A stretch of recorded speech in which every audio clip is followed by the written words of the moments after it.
Welcome everyone to another episode of Tej Talks with, you guessed it, it's Tej. If you can see me, well, it's on my t-shirt, you won't forget. It's not a t-shirt, it's a jumper. So, I'm going to talk today about 3 mistakes that you should not make on your first deal. Now, to be honest, these mistakes you should not make on any deal, really. But obviously your first deal is so important, and if you have a limited cash pot, like I did when I started out, and I'm sure most people, watching this, probably do have their own limited cash pot, whether it's 10k, 30k, 300k, whatever. You want to look after that money and you don't want to waste it, right?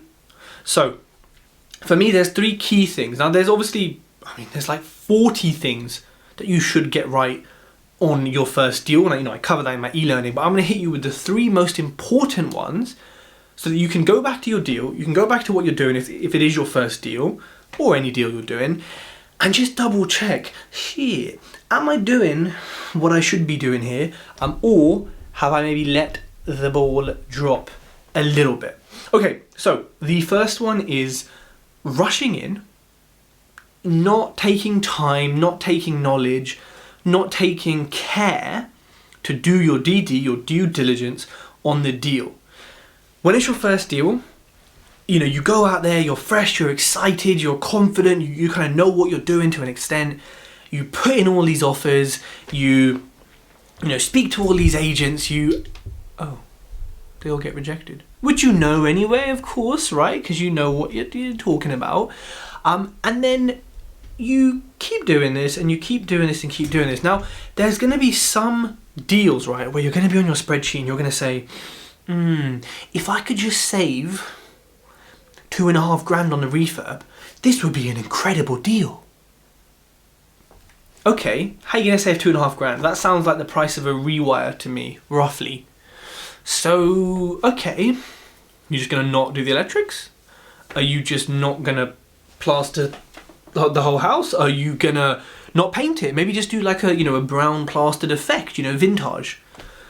The hell are you going to do? And look, you can cost engineer, you absolutely can save costs, and should, during the refurb. There's definitely areas you can pull back on. But, if you've calculated a refurb and you want to take $2,500 off it, the chances are you're going to be missing something. Or you might say, all the evidence points to like 80 to 85 end value. Most of it says 80, but what if in 6 months something sells for 85?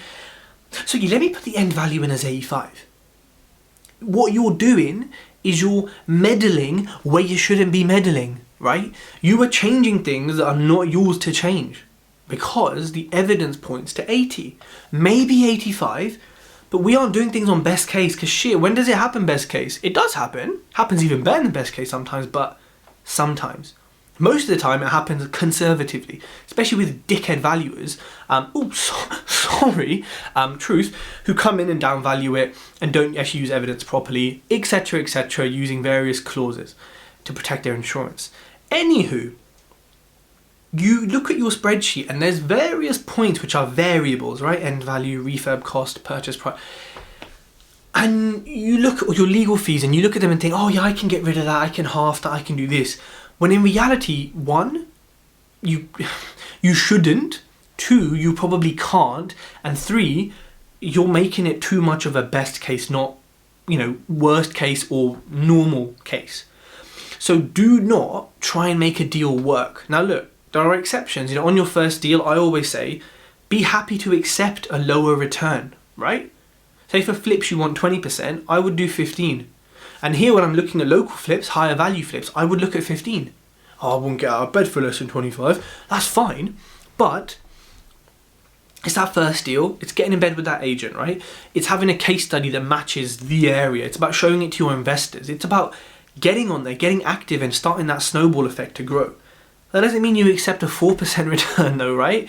It means you make a small allowance. But if you have to mess with the spreadsheet to even meet your small allowance, then it's just even worse of a deal. So for me, one of the big things people do when they start out is make it work. And I suppose, there's so much I could say on this, but one is trying to make that deal work. The second is realizing if it just doesn't work, then it just doesn't work.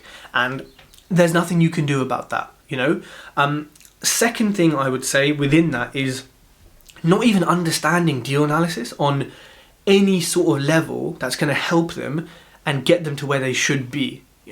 Just simply not understanding it and how their spreadsheet works and what different factors mean. That's a big thing. Another littler thing, I suppose, is letting conveyancing take too long.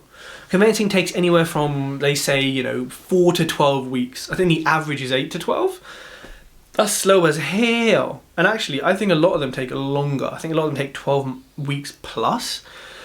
So, for me, a really big mistake is just letting it go on and not actually sort of telling the solicitors that you want it quick and why you want it quick and what your goals are for the year and how many more you're going to buy and how much more business you're going to send their way, especially if you have a brand. I've sent my solicitors a lot of business that has completed and made them money.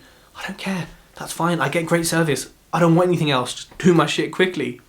Now, but they've learned that from the beginning because I instilled it and drilled it in from day one. Like, I need my shit to be quick.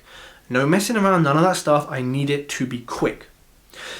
And because of that, it happens quickly and they understand that I'm going to be chasing them every whatever day. They know that's going to happen.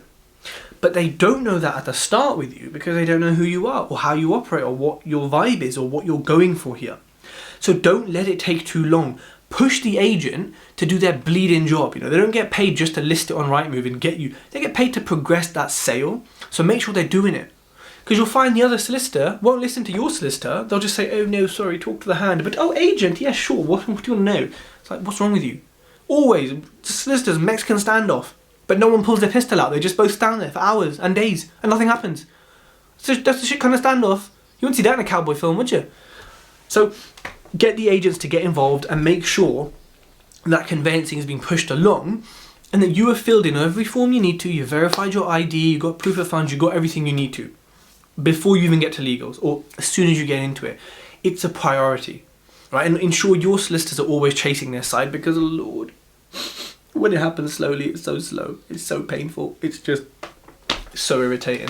The last key thing here is not doing due diligence on your builders. Not looking at their company status, seeing if they have any CCJs. Potentially, some people even go to the centre for getting a credit report. Maybe not even getting a personal guarantee when they're doing work for you through a limited company, if their limited company is new or brand new. Again, not always going to get that, but worth a try. Not having the right contracts in place. Not understanding how to find good builders, how to vet them, how to appoint them and how to manage them, and how to make sure that you're getting the right people who, can still mess up and can still be dickheads, for lack of a better word. That's a technical term, I believe. Like anyone can. But not finding them correctly is a really big issue. Because if you don't find them correctly, who cares about your contract? Who cares about how you manage them? They're shit. It's going to go wrong. And then also, how do you then fire them or manage them or keep? There is so much here to do, but really that due diligence on the builder first, checking their work. I've got this in my book. I've got it in my e-learning. Checking their work, looking through it in detail, getting the right contracts. That stuff is so important and people really just don't do it enough.